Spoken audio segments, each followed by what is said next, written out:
주님이 세운 교회가 어떤 곳인지, 또 하나님의 말씀을 따라 살아가는 목사의 삶이 어떤 것인지, 또 치유된 상처가 자상이 되는 것이 얼마나 행복한지를 알려주신 저의 담임 목사님, 우리 모두의 담임 목사님이신 우리 김가희 목사님 앞으로 오시도록 하겠습니다. 박수로 환영하도록 하겠습니다.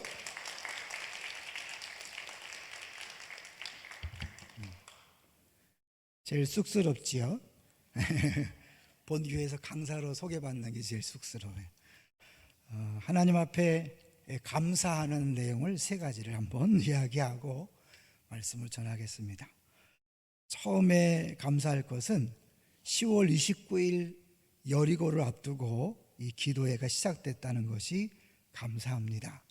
사실은 이제 최만수 목사님이 저에게 찾아와서 새로운 교회를 위한 첫 설교다 이런 얘기를 했어요. 의미 부여가 팍 되더라고요. 새로운 교회를 위한 첫 설교다. 맞죠? 이제 사실은 이미 교회는 시작된 거죠. 다만 지금 확정된 교인은 목사님, 사모님, 딸 3명. 김인중 목사님이 안산에 올 때 확실한 교인은 3명이었어요. 김인중, 이재순, 김선진 셋. 그러니까 그거보다 더 큰 거예요. 왜냐하면 그때는 선진은 거의 갓난아기 때 왔으니까. 그러니까 지금 뭐 딸은 컸으니까 더 좋은 거죠. 더 든든한 거예요. 그리고 그렇게 10월 29일이 이제 우리 교회 파송일인데 이 파송 여리고 앞두고 이제 바로 그 주간에 첫 시간이 되었다. 감사하고요. 두 번째로는 담임 목사가 첫 설교를 하게 된 것이 감사해요. 원래는 좀 우여곡절이 있었어요. 우리 부교육자들은 처음에 담임 목사가 하면 식상할 수 있다. 식상. 아니 이제 그런 표현을 쓰지 않고 어차피 담임 목사님은 늘 설교를 들으니까 진짜 최 목사님이 어떤 교회를 꿈꾸는가를 들려주는 게 중요하다. 맞는 얘기라서 그렇게 하라 그랬어요. 그런데 갑자기 또 전화가 왔어요. 사모님이 적극 반대한다. 그러면 사모님 말을 듣는 게 맞다. 그래서 그래서 내가 기쁨으로 첫 설교를 하게 됐어요. 이 사모님 말에 순종할 수 있는 교회, 감사한 겁니다. 그래, 이게 하나가 돼야 이게 교회가 되는 거죠. 뭐 교인이 3명밖에 안 되는데 벌써 갈리면 안 되잖아요. 그래서 이게 너무 감사해요. 세 번째는 처음부터 많은 성도들이 참여해 주셔서 감사합니다. 이 정도일 줄은 몰랐는데 이제 어렵고 힘들기 때문에 사람들은 더 도와야 되겠다, 기도해야 되겠다 그런 마음이 드는 거죠. 그래서 사실 제일 좋은 것은 궁율 모드예요. 앞에서 잘 나가는 사람보다는 어렵고 힘들다. 나라도 기도해 줘야지. 나라도 도와줘야지. 이런 것이 이렇게 마음으로 모아져서 우리 세 번째 분리개척이지만 첫 번 기도회 때 가장 많은 인원이 또 우리 축제처럼 모일 수 있어서 너무 감사합니다. 아무쪼록 이제 우리가 아기가 태어나면요 온 가족이 기뻐하잖아요. 근데 아기가 건강하게 잘 자라면 더 행복해요. 동의하시죠? 우리 새로운 이제 교회가 교회를 낳는다고 장로님도 기도했잖아요. 이제 새로운 아기 교회가 시작된 거죠. 주님의 교회지만 아기 교회인데 이제 잘 자라갈 수 있도록 여러분이 많이 신경을 써주고 사랑을 베풀면 베푸는 것만큼 행복합니다. 그죠? 내가 사랑하는 것만큼 상대방이 잘 되면 행복해요. 근데 미워하면 어떻게 해요? 잘 될수록 배가 아프죠. 여러분이 더 사랑해 주시고 더 기도해 주셔서 새로운 교회가 잘 되면 잘 될수록 정말 행복을 경험하게 되시기를 주의 이름으로 축원합니다. 이제 오늘 제목은요. 내 교회 내 어린 양인데 이번에 우리 노회 목사 안수식과 강도사 인허식에 제가 이제 격려서 순서를 맡았어요. 근데 참 마음이 좀 짠하더라고요. 왜냐하면 이 코로나19 때문에 축하객들이 많이 못 왔어요. 다른 목사 안수식, 강도사 인허식 때는 교인들이 많이 와서 거의 막 꽉 찼는데 한 명만 와라 막 이래갖고 거의 못 왔어요. 그러니까 축하객도 적은 데다가 다 마스크를 쓰고 있잖아요. 목사와 강도사가 마스크를 쓴다. 이게 보통 일이 아니에요. 왜냐하면 좀 이해하고 들으세요. 입으로 먹고 사는 사람들인데 입을 막아놨잖아요. 이게 완전히 깜깜한 현실, 깜깜한 미래를 보여주는 것 같아서 너무 안타까웠어요. 그래서 하나님 어떻게 이들을 격려할 수 있으면 격려사니까 그 내용은 맨 마지막에 하도록 하겠습니다. 어쨌든 하나님이 더 큰 은혜를 주셨어요. 우리가 이 분립개척을 시작하면서 많은 분들이 걱정을 했어요. 야, 이 분립개척, 이 코로나19 때 어떡하냐. 어떤 분들은 안 하면 안 되냐 막 이렇게 얘기하고, 우리 최만성 목사님을 사막 가운데 던진 것 같다 그러면서 막 울더래요. 얼마나 감사한지. 그렇게 울어주는 사람이 있다는 게. 그런데요, 사실은 이 모든 상황을 누가 하신 거죠? 하나님이 하셨습니다. 믿습니까? 그러므로 감사해야 되는 거죠. 일단 처음부터 내가요, 감사하기로 딱 마음 먹으면 모든 것이 감사로 돌아옵니다. 그런데 그 마음을 먹지 못하면 사실은 이 분립개척이요, 감사가 아니라 처음부터 마지막까지 불평불만으로 계속될 수 있어요. 왜냐하면 받는 쪽이잖아요. 받는 쪽은 아무리 많이 받아도 부족을 느껴요. 동의하세요? 주는 사람은 최선을 다해 줘도 받는 사람은 없는 게 더 많아. 저를 포함해서 모든 분립개척을 했던 목사들의 공통점이 있다면 다 불만이 있다는 거예요. 옆에서 볼 때는 야, 그렇게 큰 복이 어디 있느냐? 동산교회 수많은 그 분립개척한 목사들이 알게 모르게 다 마음속에 불만이 있어요. 왜요? 자기가 원하는 만큼은 안 되잖아요. 그런데 하나님이 우리의 목자십니다. 할렐루야. 사람이 채워주는 게 아니라 하나님이 채워주는 거죠. 그런 차원에서요, 시편 108편을 한번 보겠습니다. 시편 108편 1절. 여러분 찾기 어려우면 놔두세요. 제가 방송실 부탁했어요. 한번 읽어볼까요? 시작. 하나님이여 내 마음을 정하였사오니 내가 노래하며 나의 마음을 다하여 찬양하리로다. 많이 듣던 거죠? 내 마음이 확정되었사오니. 근데 사실 이 시편 108편은요 시편 57편과 60편을 모아놓은 거예요. 그러니까 이 다윗이 시편 57편에서 노래했던 내용, 그리고 또 시편 60편에서 노래했던 내용을 함께 모아서 다시 더 마음껏 찬양하는 것이 108편이에요. 근데 이 108편 1절을 새 번역에서는 이렇게 번역했어요. 하나님, 나는 마음을 정했습니다. 진실로 나는 내 마음을 확실히 정했습니다. 이제부터 주님을 찬양하는 삶을 살겠습니다. 주님의 이름을 높이는 예배의 삶을 살겠습니다. 오늘 우리 찬양팀에서도 예배자에 대해서 계속 얘기했는데, 궁극적으로 교회의 존재 목적이 뭐죠? 예배입니다. 우리 요한계시록을 계속 읽어가지만 성도의 궁극적인 모습도 예배예요. 할렐루야. 그러니까 결국 신앙생활이라는 것은 예배 생활이라고 해도 과언이 아니죠. 그러면 교회를 세우는 목적이 뭘까요? 예배자를 찾으시는 하나님 앞에 온전한 예배자로 서서 예배 드리는 것이 교회고, 교회 개척도 그것이 핵심인 거예요. 많이 모이고 얼마나 화려하고 잘 되는가가 아니라 진실한 예배자들이 모여서 예배 드리는 그 교회를 주님이 찾고 계신 줄로 믿습니다. 그건 예배라는 게 뭐예요? 결국 하나님 앞에 작심하고 결심하고 찬양하며 살겠다, 예배하며 살겠다라고 마음을 결정하는 거죠. 그런데 이 다윗이 이 시편을 쓸 때, 이 108편이 아니라 그 전에 57편을 쓸 때 어떤 상황인가 한번 잠깐 보겠습니다. 57편은요, 이 표제를 보면 필요하거든요. 57편 그 표제라는 것은 그 시를 왜 썼는가 나온 거잖아요. 자, 찾을 수 있는 분만 찾아주세요. 843쪽에 보면 시편 57편의 제목이 나오는데, 다윗의 믹담시, 인도자를 따라 알다스에서 맞춘 노래, 다윗이 사울을 피하여 굴에 있던 때에. 굴에 왜 있었죠? 죽을까봐 도망가다가 마지막 갈 곳이 없어서 굴로 피했던 거죠. 근데 그 굴에 피한 그 비참한 상황, 갈 곳 없는 상황에서 다윗이 한 게 뭐냐면 7절이에요 57편 7절. 하나님이여 내 마음이 확정되었고 내 마음이 확정되었사오니 내가 노래하고 내가 찬송하리다. 확정됐다. 나는 이제 찬송하기로 결심했어, 결단했어.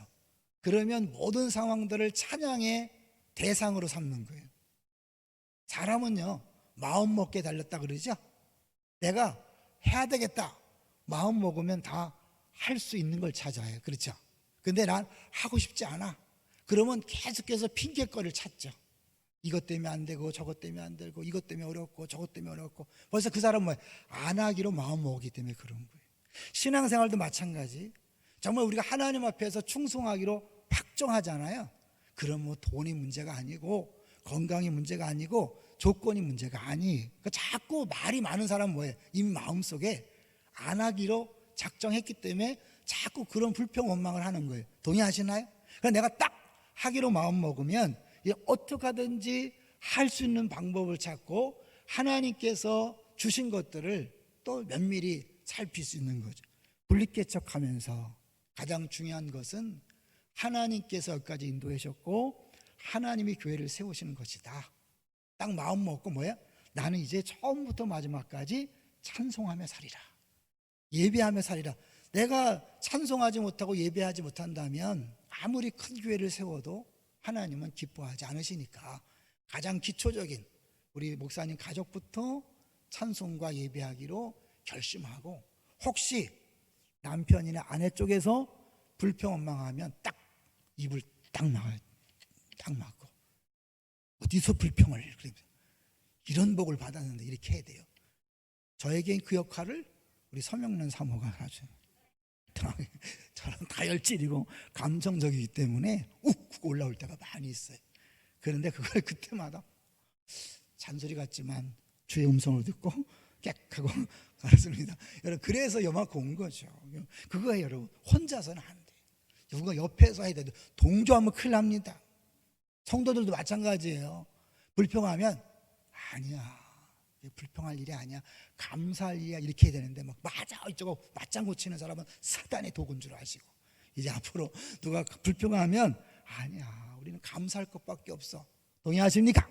이렇게 해야 되고, 이제 이건 사실은 우리 최 목사님에게 또 전하는 말씀이지만 온 교회가 들어야 될 말씀이죠. 하나 더 볼까요?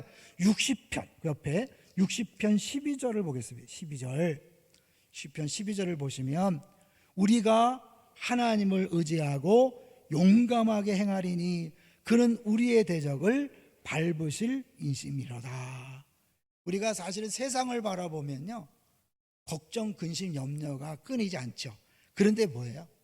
우리는 세상을 바라보고 사는 사람이 아니라 하나님을 의지하고 사는 하나님의 백성인 줄로 믿습니다. 여러분, 그거예요. 하나님을 딱 의지하면 우리 마음속에 끊임없이 사람을 의지하고 돈을 의지하고 환경을 의지하고 조건을 의지하고 했던 그런 마음들이 사라지는 거죠. 근데 이게 하나님 의지하는 마음이 딱 사라지면 어떻게 해요? 사람을 의지하다가 실망하고, 돈을 붙잡다가 실망하고, 환경과 조건을 붙잡다가 실망하는 거예요. 여러분, 우리가 실망하고 걱정하고 염려하는 모든 것들 그 뿌리를 보면 뭐예요? 딱 하나예요. 하나님을 의지하지 않았기 때문이다. 동의하십니까? 이 다윗은 두 가지, 이 사울을 피해 다니면서 찬양하기로 결정하고 확정했어요. 그리고 이 시편 60편에서 하나님만 의지하겠다라고 하고 나서 이제 그것이 모아져서 108편에서 노래하는 거죠. 한 번 더 보겠습니다. 108편. 이제 그것을 어떤 식으로 노래하는가. 108. 저는 이제 이 최문서 목사님이 얼마 전에 금요 중보 시간에 이 설교를 하더라고요. 마치 그래서 하는 게 아니라 이제 사실은 본인도 설교했으니까 더 기억에 남을 것 같고 이게 제일 필요하기 때문에 한번 같이 나누는 거예요. 시편 108편 1절 같이 읽어보죠. 하나님이여 내 마음을 정하여 싸우니 내가 노래하며 나의 마음을 다하여 찬양하리로다. 2절 비파야 수구마 깰지어다 내가 새벽을 깨우리로다. 여호와여 내가 만민 중에서 주께 감사하고 문나라 중에서 주를 찬양하오니. 넘어가세요. 13절 보세요. 13절 시작. 우리가 하나님을 의지하고 용감히 행하리니 그는 우리의 대적들을 밟으실 자이심이로다. 아멘. 하나님을 찬양해야 되는 이유, 그분이 온 역사의 주인이시고 나를 여기까지 지키시고 앞으로도 지키실 분이기 때문에 우리는 그분을 찬양하는 거죠. 그럴 때 어떻게 다시 우리는 원래 자리에 딱 쓸 수 있어요. 막 세상 거를 보다가 이것도 어렵고 코로나19도 어렵고 건물도 어떻고 막 이렇게 하다가 다시 하나님을 딱 바라보는 순간, 그렇지, 뭘 걱정이야, 내가 뭘 염려했지, 이런 거. 여러분 여기 앉아있는 성도님은 마찬가지예요. 여러분이 뭐 때문에 힘들다고요? 그 힘든 이유는 뿌리를 보면 뭐예요? 그걸 의지했기 때문에 그래요. 뭐가 없어서 힘들죠? 그걸 의지했다는 증거예요. 그래서 하나님은 끊임없이 우리 마음속에 그것들을 뽑아내는 작업을 합니다. 최근에 제가 성도들과 함께 팀켈러 목사님의 두려움을 극복하는 3가지 비결에 대해서 나눴어요. 그 동영상을 같이 나눴는데 3가지는 S로 시작하는 3가지예요.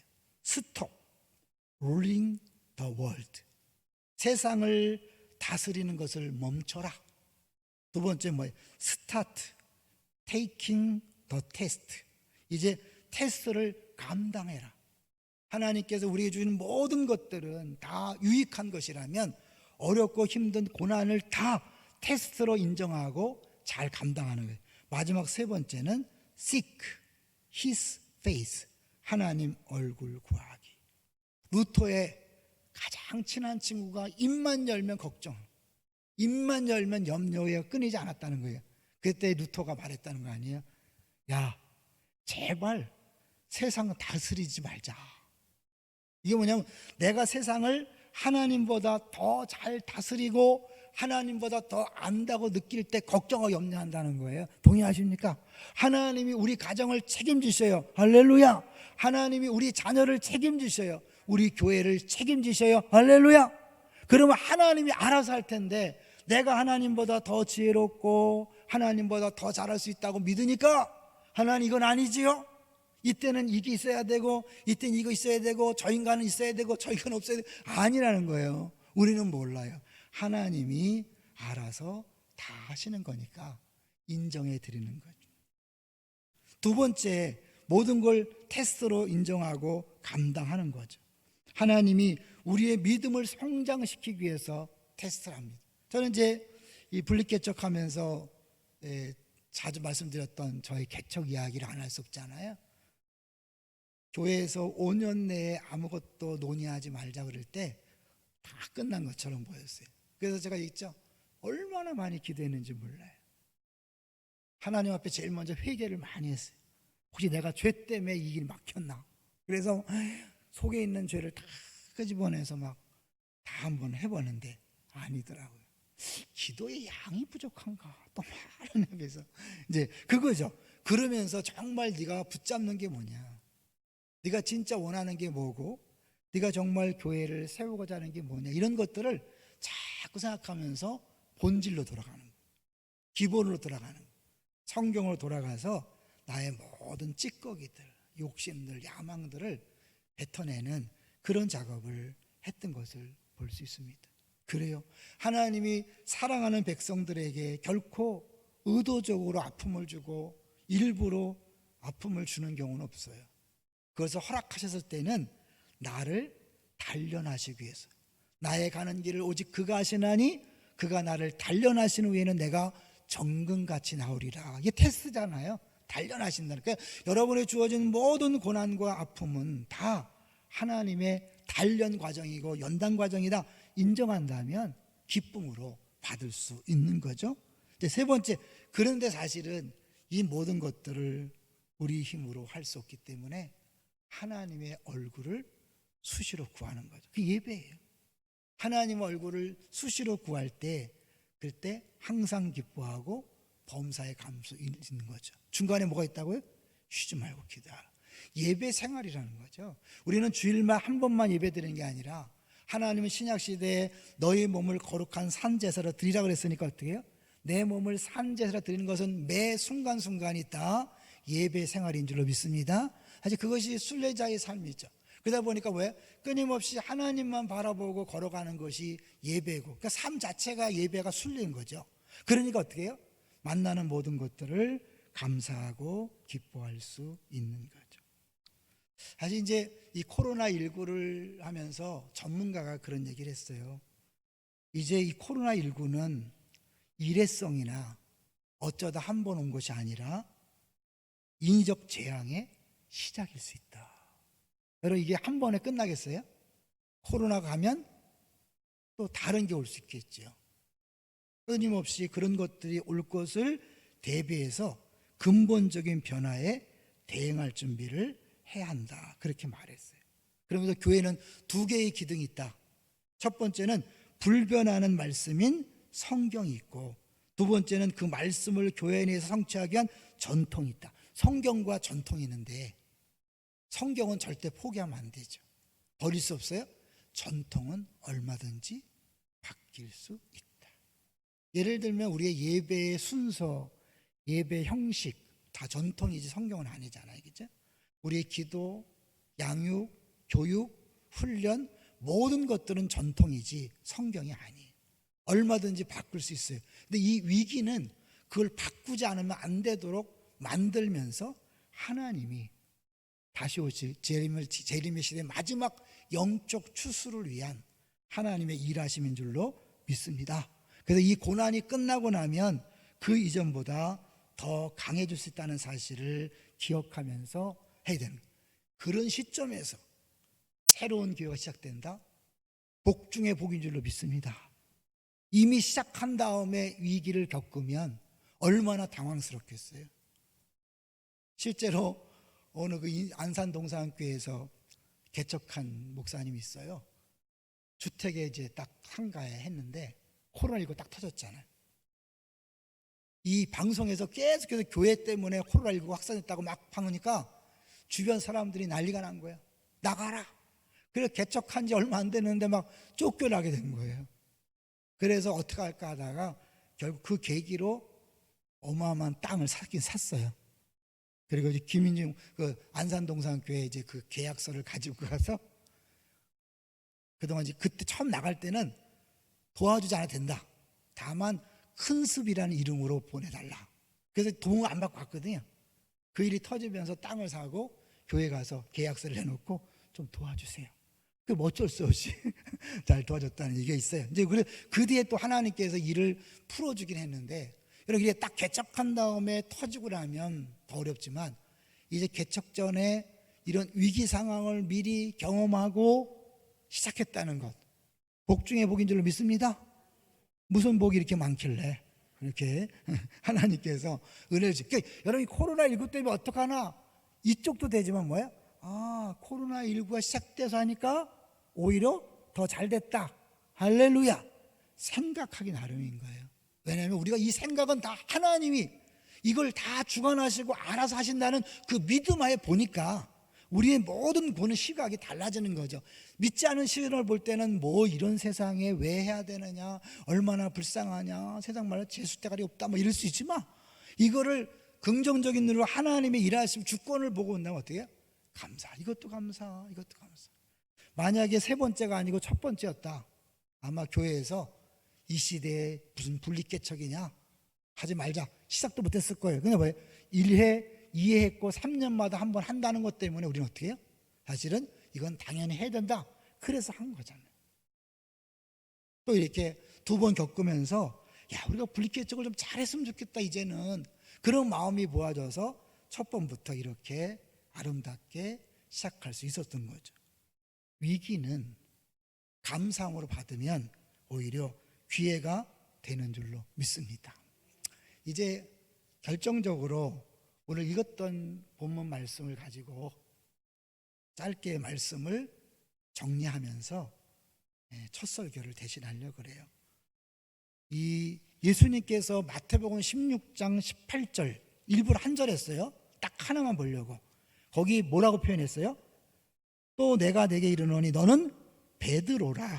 내가 이 반석 위에 내 교회를 세우리니 음부의 권세가 이기지 못하리라. 너는 베드로라. 너는 만석이라. 내가 이 반석 위에, 내가 이 만석 위에, 이름 비슷해요. 반석 위에 만석 위에 기억에 남으라고.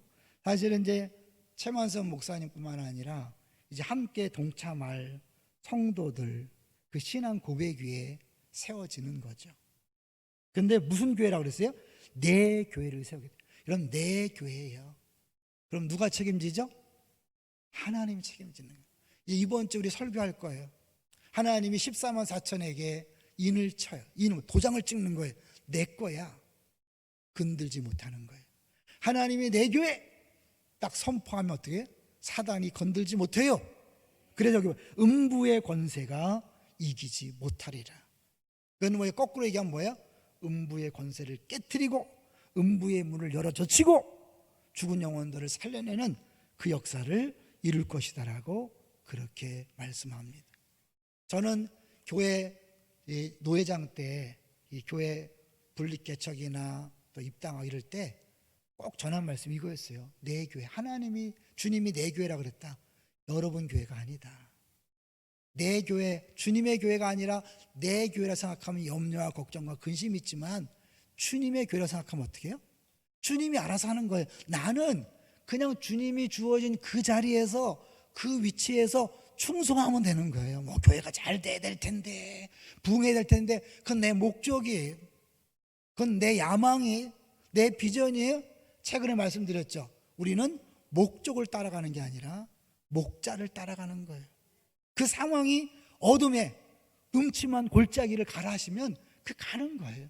하나님의 주권을 인정한다는 건 뭐냐면 지금 이 시기에 지금 있는 곳은 하나님이 나를 인도하신 곳이다.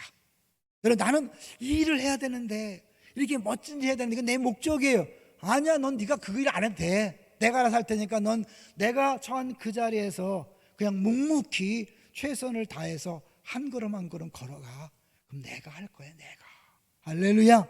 여러분 인생도 마찬가지예요. 신앙생활도 마찬가지. 하나님 빨리 나를 풀어주셔서 그냥 마음껏 봉사해야 되는데 이 남편이 내 발목을 잡고 있어요. 발목 잡히고 있는 것이 주의 뜻입니다. 내가 막 펄펄 뛰면 문제 생길까 봐 너는 남편하고 조용히 있어라 이런 거예요. 죄송해요. 또 막 그때 상처받지 마세요. 아이 때문에 내가 막 봉사하고 싶은데 못한다. 아니에요. 그 아이에게 사랑을 베풀고 섬기는 것이 주님이 우리 맡기신 일이에요. 근데 우리는 뭐예요? 내 야망과 목적과 비전이 앞서서 잘못하면 개척교회는 막 그 비전이 너무 커서요. 그 비전 때문에 막 목사가 욕심을 부리고 이 빨리 부흥해야 되는데 그다음에 성도들은 막 좋아요. 그 성도들 어떻게 힘드니까 어떻게 설교를 듣고 싶은데 계속 뭐 해라 막 지시만 하고 그러는 것 같으니까 어떻게 해요? 자꾸 영혼이 피폐해지다가 결정적인 순간에 그만둘 때가 많이 있어요. 교인들만의 문제가 아니라 목사가 정말 주님 목자를 따라가면서 행복한 목회를 하는 게 아니라 자기의 목적을 따라 교회를 성도를 그렇게 하려는 모습이 보여지기 때문에 그런 거죠. 최 목사님 안 그럴 거죠? 네. 왜냐하면 초반에 이렇게 얘기해야 돼요. 사실은 쉽지 않아요. 저도 뭐 설교하지만 처음 개척했을 때 400명 되고 막 500명, 600명 될 때 마음이 막 부풀어 올랐어요. 한 달에 100명씩이면 10달이면 1000명이 늘어나겠네. 근데 어느 순간에 딱 멈추는 거예요. 주님이 우리 교회를 세우신 뜻을 이루기에 합당한 숫자를 딱 채우고는 멈추는데 막 견딜 수가 없더라고요. 그래서 그때부터 부교육자들을 막 쪼기 시작했어요. 어느 날 섬김에 대해서 막 설교하는데 하나님이 기도하는 중에 야, 너 지금 뭐 하고 있냐? 네가 섬김을 설교하면서 너 지금 뭐 하고 있냐? 막 했어요. 그렇죠, 주님. 내가 교회를 위한다고 하지만 하나님 나라를 위한다고 하지만 결국 내 욕심 때문에 가장 먼저 섬겨야 될 부교육자들을 못 섬겼고 늦게 깨달았어요. 철이 늦게 들었어요. 내가 개척 전에 이미 자기 부인 자기 십자가 그 강의만 하던 사람인데 그게 또 잊어버리고 그랬던 거예요. 그래 잘못하면 우리는 어느 순간에 하나님 나라와 교회와 그 안에서 내 목적과 비전을 붙잡고 주님 주신 비전이니까 가야 합니다. 그러다가 정작 목자도 지나치고 목자 필요 없어요. 내가 막 갈 테니까 필요할 때 이게 한번 불러오세요. 막 이러고 막 가다 보니까 행복하지 않은 거죠. 자, 두 번째 볼까요? 두 번째 요한복음 20장 가봅니다. 요한복음 20장 21장이죠. 21장 15절을 같이 보겠습니다. 21장 맞죠? 20장 15절 같이 읽겠습니다.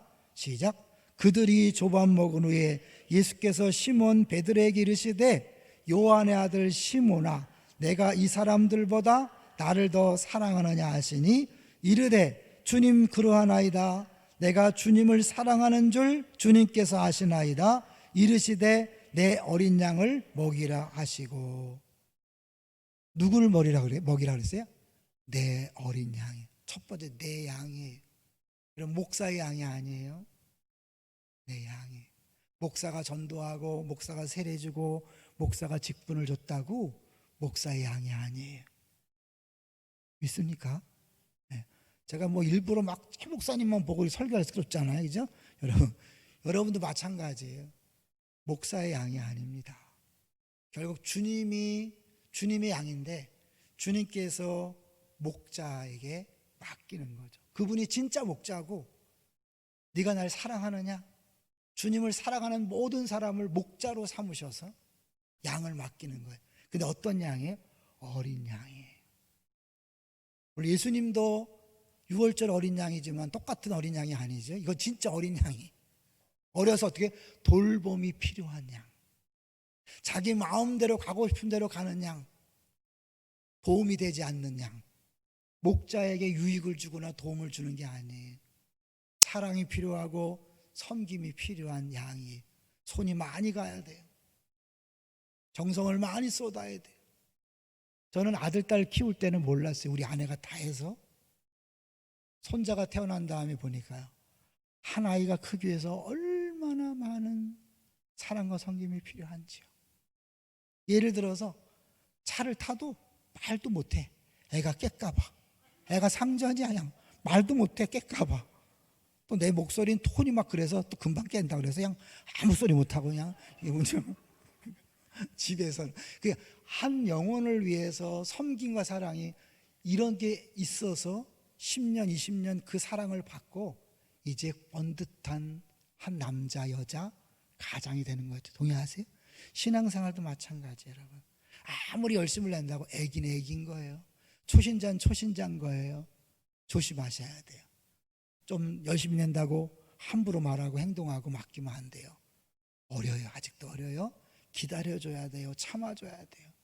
그 어린 양, 손길이 많이 가는 양을 나에게 맡긴 거예요. 부족한데, 나도 엉망인데, 감정이 안격하려고 애를 써를 때 결국은 도저히 언약한 나에게 맡기는 거예요.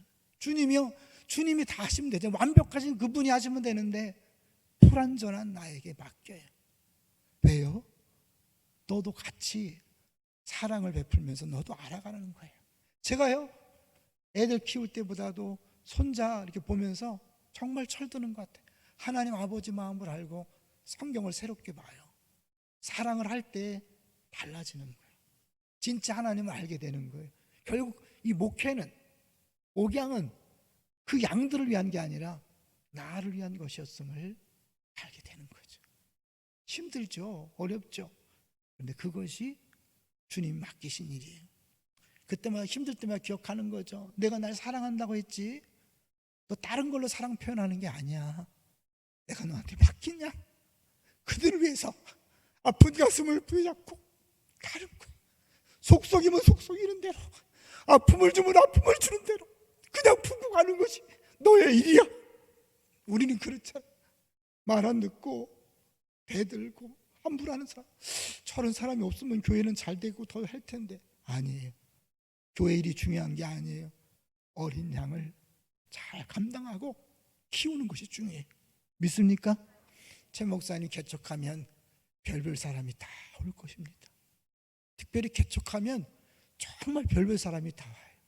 저희 교회로 한자 개척했을 때요, 1년에 500명씩 온 거 알아요? 근데 지금 남아있는 거 왜 이렇게 없냐? 목사 뭐 했냐? 아니에요. 그런 거예요. 그 중에 여러분이 남아있는 거예요. 대단하신 분들이죠. 정말 주님이 사실은 많은 분들이 왔다 갔다 하지만 꼭 필요한 사람들, 맞는 사람들을 하나님 남겨서서 일하는 거죠. 제가 이번 안식 올 때요, 그걸 봤어요. 내가 그 필그림 하우스에서 도서관에서 책을 보다가 대가들의 목회 이야기를 이렇게 보면서 힘든 거 그게 목회다. 가슴이 참 짱했어요. 그래, 힘든 게 목회야. 어린 양을 키우는 거, 먹이는 거 어려운 거예요. 근데 그게 주님 사랑을 하는 사람들의 왔다가 마고 할 일이다. 그러니까 얼마나 자유해지는지요. 힘들게 하고 어렵게 하는 사람도 주님 맡기신 양이고, 내 양이 아니니까 내 마음에 드는 게 아니에요, 여러분. 그렇죠? 내 마음에 들어 사는 게 아니에요. 나를 힘들게 하고 어렵게 해도 주님이 필요해서 맡기셨으면 품고 가는 거예요. 최 목사님 잘 들으시기를 부탁드립니다. 하나님께서 최 목사님 여태까지 준비시켰어요. 영화 같은 인생. 우리 주일날 같이 우리 최 목사님 얘기 듣는데 다른 무교육자들이 영화다, 영화. 여러분은 아직 진실을 몰라요. 사모님도 진실을 몰라요. 저 파란만장한 인생, 영화 그냥 들어보면 영화야. 나중에 여러분이 한번 솔직한 간증을 들으면서 탄을 또 할 거예요. 근데 하나님이 다 그 모든 것들은 준비시킨 거예요. 왜요? 필요한 양을 맡기시려고, 합당한 양을 맡기시려고. 그렇게 모진 세월을 보냈기 때문에 주님이 위로도 하실 것이고 넉넉히 감당할 수 있도록 준비시켰기에 또 합당한 양들이 갈 거예요. 각오하세요. 그러나 힘들어하지 마세요. 주님을 기뻐하시는, 주님을 사랑하는 마음으로 하는 것. 이게 결론입니다. 결론은요, 제가 목사 안수식 강도사 인허식 때 했던 말이에요.